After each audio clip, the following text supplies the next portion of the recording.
The Alzheimer's Association just released new facts and figures on how many cases are showing up now, the costs of care, impact on caregivers. Well, a lot of it is honestly not very encouraging, but it does tell the truth, and we need to look at it because Megan Olson is here with some points from the report we should all know about, because I feel like these dementias and Alzheimer's disease, I feel like we're hearing about more cases. We are, and unfortunately, we are at the baby boomer phase where there's just more people that can get it, but the stigma around having it is lessening because we're talking about it more. That's and good. We're catching it earlier. Yeah, so part of the finding, the first one we're going to do here is that in Iowa and I guess probably Illinois as well, right? We need more specialty doctors who specialize in folks over age 65. Yes. Geriatricians, we call them. That is, yes. So Iowa was specifically one of 12 states identified as having that gap and needing more geriatricians. So specifically, just to take care of those who would have Alzheimer's dementia, we're looking at that would need to be fivefold. But then to take care of all of those individuals, we're looking at 13-fold of that needing to increase. So right now there's 26 of them throughout the state of Iowa.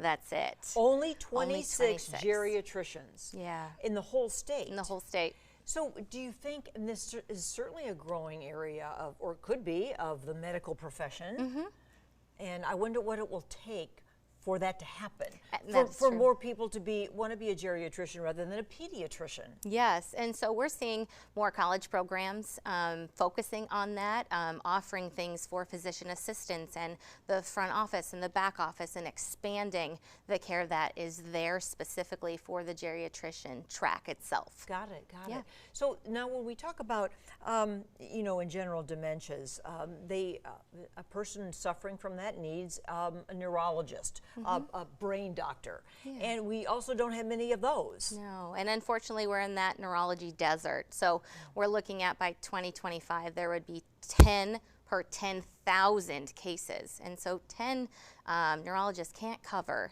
that realm of it. So really just utilizing support services and, you know, contacting the Alzheimer's Association in between those appointments.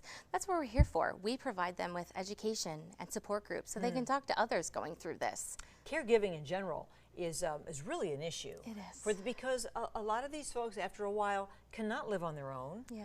So what do we see as the future? Where are we? Are we on track right now, Megan, with enough of the caregivers? Yeah, unfortunately, professionally, we're seeing that need increase and those going into that workforce decrease.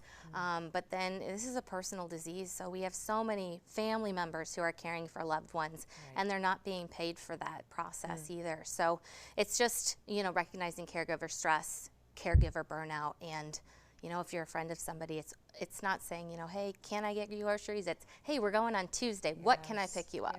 Well, I think of all the new senior center communities. Almost all of them have a memory care unit now. And what is the status of that?